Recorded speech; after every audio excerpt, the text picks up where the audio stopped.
मान लो दो स्कूल का बच्चा ले लेते हैं, 10th 12th 11th 12th class का, और कंपेयर करेंगे, उसको लिख के भी लिख सकते हैं और ऐसे टेबल बना करके भी लिख सकते हैं। Matrix is arrangement of data in rectangular way, मतलब यहाँ रेक्टेंगल में अरेंजमेंट है। अब मान लो कि सीएससी ब्रांच हटा देते हैं, 2 ब्रांच रहेगा, तो स्क्वायर अरेंजमेंट भी हो जाएगा। ठीक है, तो रेक्टेंगल का ही टाइप स्क्वायर होता है। अगर रेक्टेंगल में दोनों साइड बराबर हो जाए तो उसको स्क्वायर। रेक्टेंगुलर अरेंजमेंट जैसे बोले तो उसमें स्क्वायर भी छिपा हुआ, तो केवल स्क्वायर अगर बोलते तो वो रेक्टेंगल नहीं हो सकता, वो भी डिटरमिनेंट हो जाता। तो रेक्टेंगुलर अरेंजमेंट ऑफ डेटा जो होता है वो मैट्रिक्स होता है, बस और कोई बात नहीं है, देखने में अच्छा लगता है इसलिए मैट्रिक्स बना। मतलब इसको तुम लिख भी सकते हो इंग्लिश में, तो लिखोगे तो एक पन्ना भर जाएगा कि इतना तो कॉलेज है, इसमें ये ब्रांच में इतना है, ये इतना है, ये तो लंबा सा लिखाएगा और एक बार में पढ़ भी नहीं पाएंगे। तो एक बार में इसको देख के कोई भी आदमी बता सकता है कि ये कितना कितना क्या है। तो मैट्रिक्स कुछ नहीं है, मैट्रिक्स है डेटा को रखने का एक तरीका है, सुंदर लगे देखने में और कुछ नहीं, सीधा सा बात है। तो मैट्रिक्स का स्टार्ट यहीं से होता है। मैट्रिक्स, अब मैट्रिक्स कई प्रकार के होते हैं, तो मैट्रिक्स का टाइप तेजी में अगर हम देख लें, ठीक है, जैसे मान लो इसमें अगर बात करें हम, तो इसमें जो हॉरिजॉन्टल लाइन बना है उसको रो बोलते हैं। ये भी हॉरिजॉन्टल लाइन है, पंक्ति। तो ये इसमें कितने रो है? दो। डिटरमिनेंट में भी पढ़ चुके हो, इसमें 2 रो है, रो 1 एंड रो 2। और ऐसा जो वर्टिकल लाइन बना है इसको क्या बोलते हैं? कॉलम बोलते हैं। तो ये कॉलम 1, कॉलम 2 एंड कॉलम, जिसमें 2 रो और 3 कॉलम है। तो मैट्रिक्स का जो ऑर्डर होता है, ऑर्डर ऑफ मैट्रिक्स, वो क्या होता है?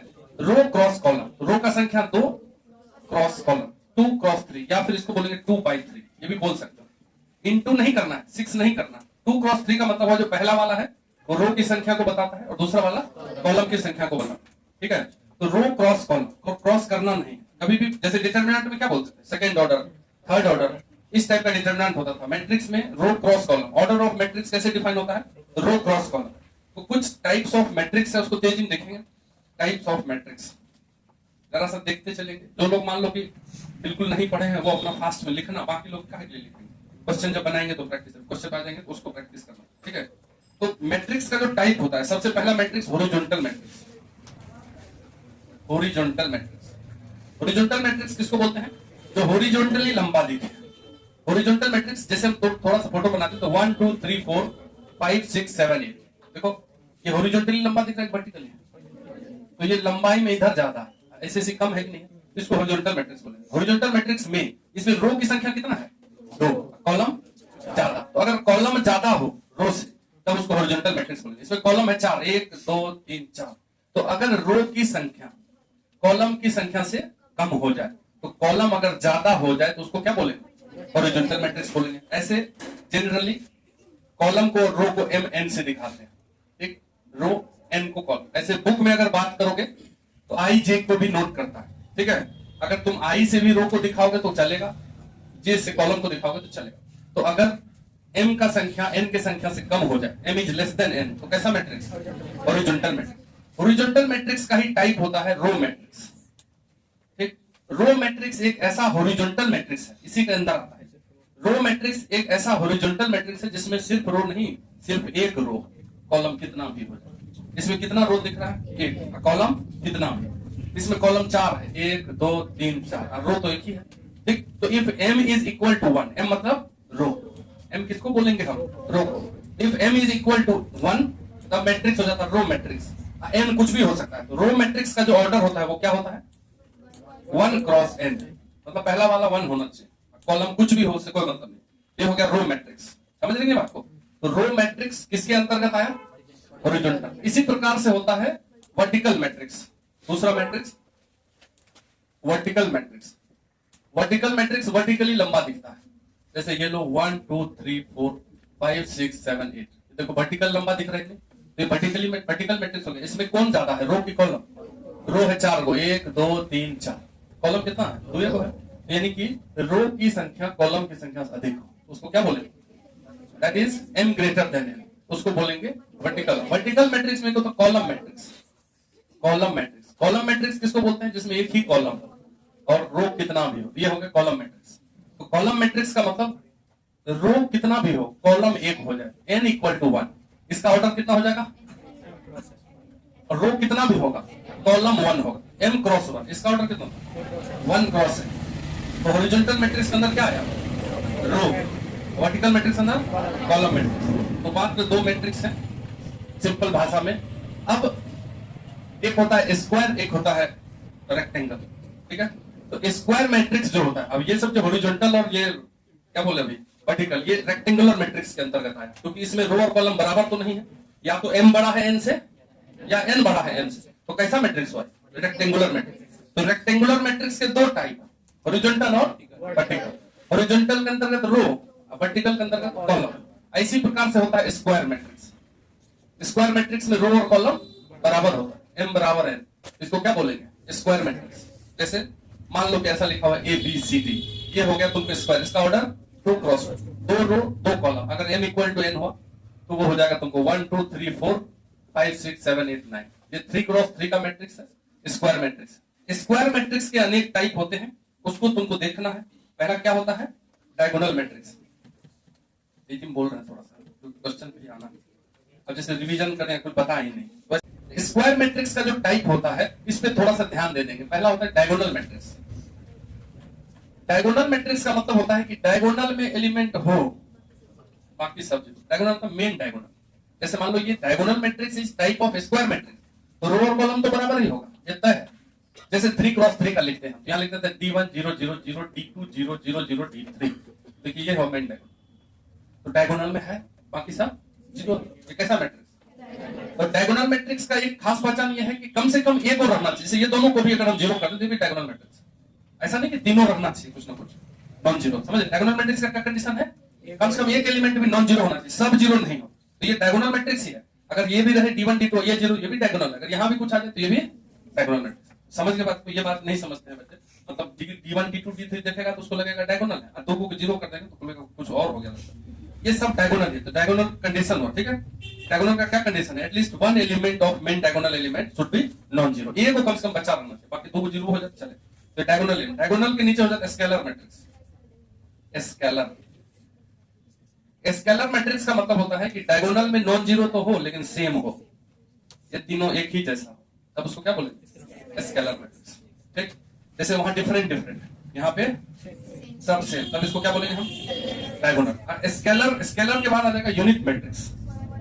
यूनिट को आइडेंटिटी भी बोलते हैं, यूनिट या फिर आइडेंटिटी मैट्रिक्स। डायगोनल में अगर सेम में भी 1 1 1 हो तब उसको क्या बोलेंगे, यूनिट मैट्रिक्स या फिर आइडेंटिटी मैट्रिक्स, ठीक। तो ये कितने ऑर्डर का है, 3 क्रॉस 3, इसका नाम किताब वाला दिया है I3, मतलब आइडेंटिटी मैट्रिक्स है ये 3 क्रॉस 3 का, इसलिए इसका नाम क्या है I3। अगर ऐसा लिखा रहे 1 0 0 1, ये भी आइडेंटिटी मैट्रिक्स है या यूनिट मैट्रिक्स है, तो इसको I2 बोल देंगे, समझ रहे हैं। I2 और I3 आइडेंटिटी मैट्रिक्स है। आइडेंटिटी मैट्रिक्स का मतलब क्या होता है कि अगर डायगोनल में 1 1 1 हो तो उसको आइडेंटिटी मैट्रिक्स बोलते हैं। हटा देते हैं। ट्रायंगुलर मैट्रिक्स क्या होता है, ट्रायंगुलर, स्क्वायर का टाइप ही होता है ट्रायंगुलर। ट्रायंगुलर का मतलब होता है कि डायगोनल के एक साइड अगर एलिमेंट जीरो हो जाए तो उसको ट्रायंगुलर मैट्रिक्स बोलते हैं। जैसे मान लो कि 1 2 3, ठीक है, यहाँ 0 0 4 5 फिर 0 फिर 6, ये देखिए डायगोनल, डायगोनल ऊपर सब जीरो है तो नीचे एक ट्रायंगल बनता हुआ दिख रहा है, इसको बोलेंगे ट्रायंगुलर मैट्रिक्स। नीचे ट्रायंगल बना है, इसको लोअर ट्रायंगुलर बोलेंगे, लोअर ट्रायंगुलर, क्या बोल रहे हैं, लोअर ट्रायंगुलर मैट्रिक्स किसको बोलेंगे, अगर नीचे वाला एलिमेंट से ट्रायंगल बनता, ऊपर वाला सब जीरो, और अगर नीचे वाला जीरो होगा तब upper triangular matrix.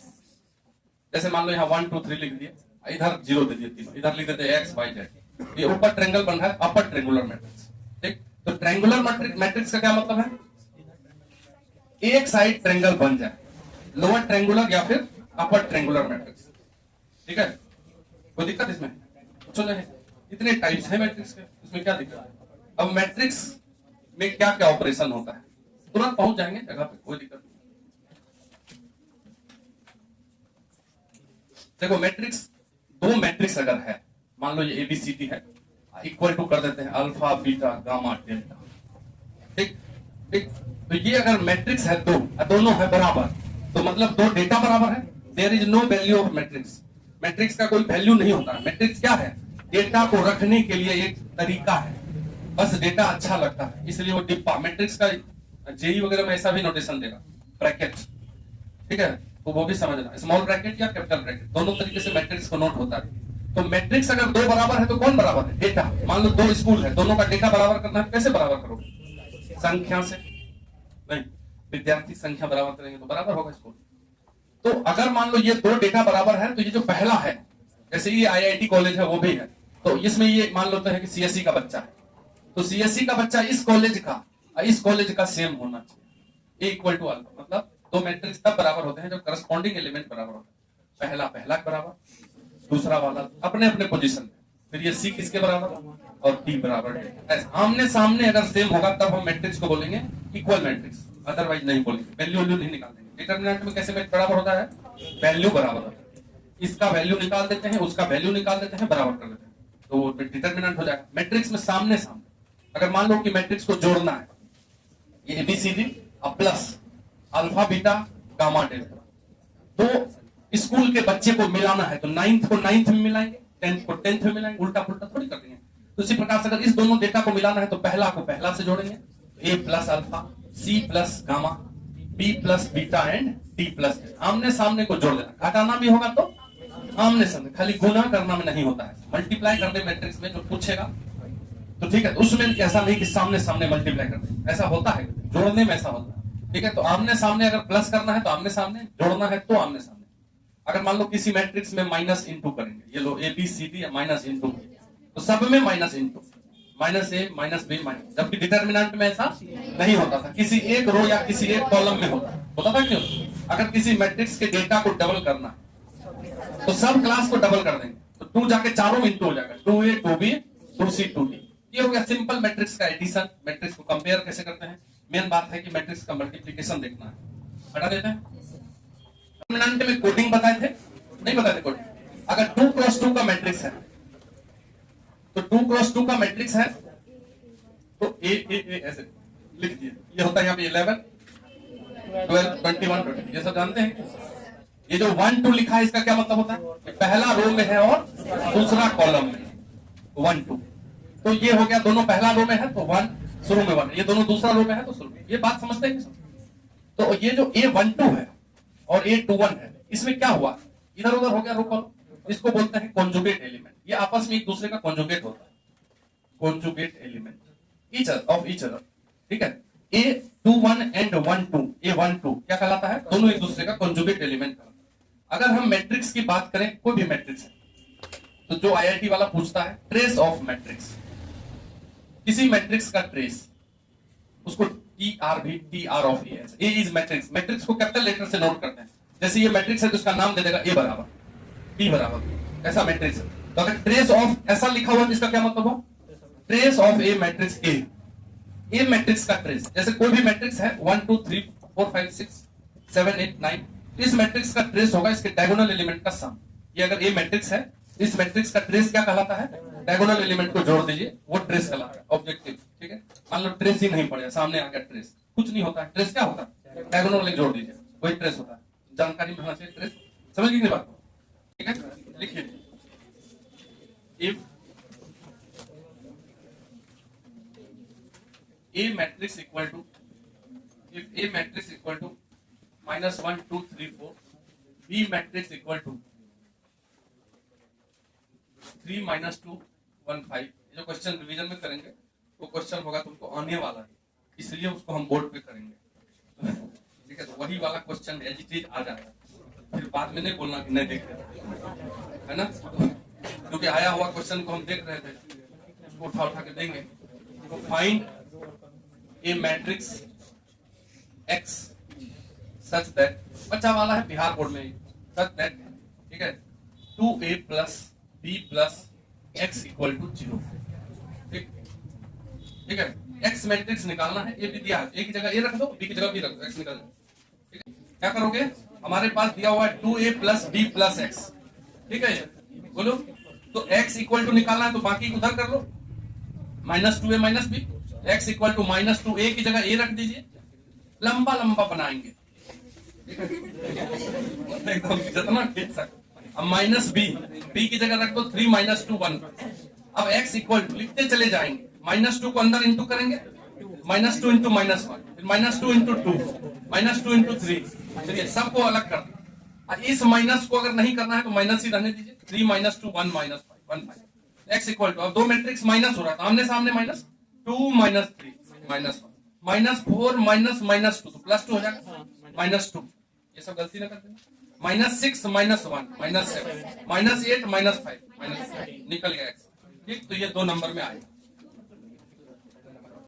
Product of matrix, of matrix, 2 matrix को अगर प्रोडक्ट करेंगे, देखिए ना, जैसे ये ए बी सी, हम टका नहीं लिख रहे, ठीक है, वो जो एक्स वाई डब्ल्यू जेड, अगर ये 2 मैट्रिक्स है, अब कितने लोग हो जिसको प्रोडक्ट अभी भी नहीं आ रहा है, हाथों पकड़ो। प्रोडक्ट ऑफ मैट्रिक्स में क्या करते हैं, पहला मैट्रिक्स का रो और दूसरा मैट्रिक्स का कॉलम को मल्टीप्लाई करते हैं, ठीक। जैसे मान लो कि पहला मैट्रिक्स का पहला रो है ये ए और बी, इसमें पहला कॉलम, पहले पहला रो, अब इस पहला कॉलम में इंटू करना। अब इंटू कैसे करते हैं, तो जैसे ये फर्स्ट में ए मिला, उसमें फर्स्ट में एक्स, इसमें ऐसे चलेंगे रो वाइज, इसमें कॉलम है, वही होता है रो इंटू कॉलम, तो ए इंटू एक्स प्लस करते लिख जाएंगे, फिर आगे इसमें पढ़ेंगे बी है, उसमें डब्ल्यू प्लस बी डब्ल्यू, हो गया पहला पहला। अब इसी कॉलम में अभी ये वाला रो भी इंटू करेंगे, जितने रो है इसमें सबको इसमें कर देना, तब आगे बढ़ेंगे, तो C into X plus B into W.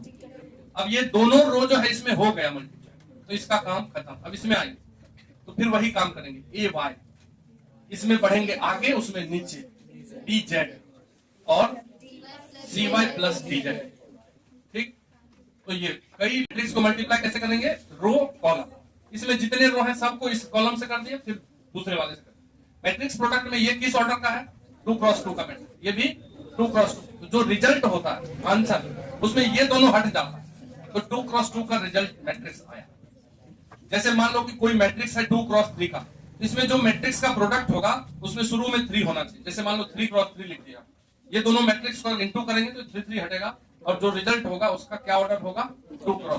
तो मतलब मैट्रिक्स का प्रोडक्ट तभी पॉसिबल है जब ये वाला और ये वाला सेम रहे, समझ लेंगे बात को। अगर कोई मैट्रिक्स है m क्रॉस n का, तो उसमें जो मैट्रिक्स को हम गुना करेंगे उसमें ये n शुरू में होना चाहिए, तब इंटू हो जाएगा, n और n हटेगा, और जो रिजल्टेंट मैट्रिक्स होगा उसका m क्रॉस p बनेगा। मतलब ये दोनों अगर नहीं मैच करे तो क्या मैट्रिक्स का प्रोडक्ट डिफाइन नहीं होता है। तो मैट्रिक्स के प्रोडक्ट को डिफाइन होने के लिए क्या होना चाहिए जरूरी, ये जो n है इसको क्या बोलते हैं, कॉलम, तो नंबर ऑफ कॉलम, ठीक है, इन फर्स्ट मैट्रिक्स, पहले मैट्रिक्स का कॉलम का संख्या शुड बी इक्वल टू दूसरे मैट्रिक्स में ये रो पहले बार, number of row in second matrix बराबर दोनों होगा, तब प्रोडक्ट होगा, अदरवाइज नहीं होगा। ये भी ऑब्जेक्टिव में पूछ सकता है, क्या पूछ सकता है कि बताइए product of matrix A and B, that is A B is defined, ये डिफाइंड है if and only if, A और बी मैट्रिक्स का प्रोडक्ट कब डिफाइंड है, तो जो शुरू वाला ए है उसका column in A is equal to बाद वाले में रो अगर बराबर रहे तो मैट्रिक्स का प्रोडक्ट डिफाइंड है। शुरू वाले का कॉलम उल्टा पुल्टा याद कर लोगे तो गड़बड़ हो जाएगा ना, याद काहे के लिए करना है, वहां मान लो ऑब्जेक्टिव में यही बात, यही लाइन लिखा रहेगा, तो तुमको याद करके चलो, ऐसे एक आधे को लिख लेंगे एग्जाम पर, अपने पता चल जाएगा कि क्या है। तो ये हुआ मैट्रिक्स का प्रोडक्ट, बोलो किसको नहीं डिफाइन। अब देखो अगर कोई मैट्रिक्स है जैसे 2x3 है, ठीक है, ये है बी मैट्रिक्स 3x4 है ना, तो यहां पे अगर ए बी का ऑर्डर बताओगे, ऑर्डर ऑफ ए बी, तो क्या होगा, तो तुम बोलोगे कि पहले ए वाला लिख दीजिए सर 2x3, फिर बी वाला लिख दीजिए, फिर 3 हटा दीजिए, तो 2x। ऑर्डर ऑफ बी ए कोई पूछ लेता तो पहले बी वाले का लिख दो 3x4, ए क्या है 2, तो ये तो प्रोडक्ट ही नहीं होगा, तो यहाँ पे बी ए तो प्रोडक्ट ही डिफाइन नहीं है, तो ऑर्डर कहाँ डिफाइन हो जाएगा। तो यानी कि किसी दो मैट्रिक्स के लिए ए बी निकाल सकता है, बी ए नहीं भी निकल सकता है, तो A B is not equal to B A होता है प्रोडक्ट में। प्रोडक्ट में मैट्रिक्स में ए बी और बी ए बराबर ऑर्डर मैटर करता है, जबकि प्लस करने में ए प्लस बी करो चाहे बी प्लस ए करो, मैट्रिक्स हो चाहे नंबर हो, प्लस में उल्टा पुल्टा चलता है, लेकिन मैट्रिक्स के प्रोडक्ट में उल्टा पुल्टा नहीं चलता है, कभी कभी बराबर भी हो जाता है। ठीक है, कब बराबर हो जाता है ये बात भी जानना चाहिए। अगर मान लो ए बी बराबर बी है, कोई बोलेगा कि नहीं होता है बराबर, लेकिन बोलेंगे होता है तब। अब if A B is equal to B है, इसका अर्थ होता है दोनों में से एक आइडेंटिटी है, समझ रहे हैं। अगर ए बी बराबर बी है तो then either A is identity या फिर बी इज आइडेंटिटी, दोनों में से एक अगर आइडेंटिटी मैट्रिक्स हो जाए तो उल्टा पुल्टा भी कर दो, आइडेंटिटी वन के जैसा काम करता है, ये सब दिमाग में रखना है। मतलब अगर ए मैट्रिक्स में आई मैट्रिक्स इंटू करें ए के बराबर आता है, आइडेंटिटी किसके जैसा काम करता है, वन के, वन नहीं है वो, वन के जैसा काम करते हैं। मतलब अगर कोई मैट्रिक्स है एबीसीडी, बिहार बोर्ड के ऑब्जेक्टिव में पूछा गया 1 0 0, कहीं भी सीबीएसई में पूछ सकता है। अगर ये दोनों मैट्रिक्स को इंटू करेंगे तो क्या आंसर होगा? ये पहला ही वाला आंसर हो जाएगा। ये वन के जैसा काम करेगा, तो उसमें इंटू बिंटू नहीं करना। अगर इसको पहले भी डाल दो तो भी कोई बात नहीं। तो ए बी बराबर नहीं होता है बी ए के। अब बराबर कब हो जाता है? जब ये आइडेंटिटी हो जाता है। समझ रहे ना बात? ये छोटा मोटा बात बता दें। एक होता है आइडेम्पोटेंट मैट्रिक्स।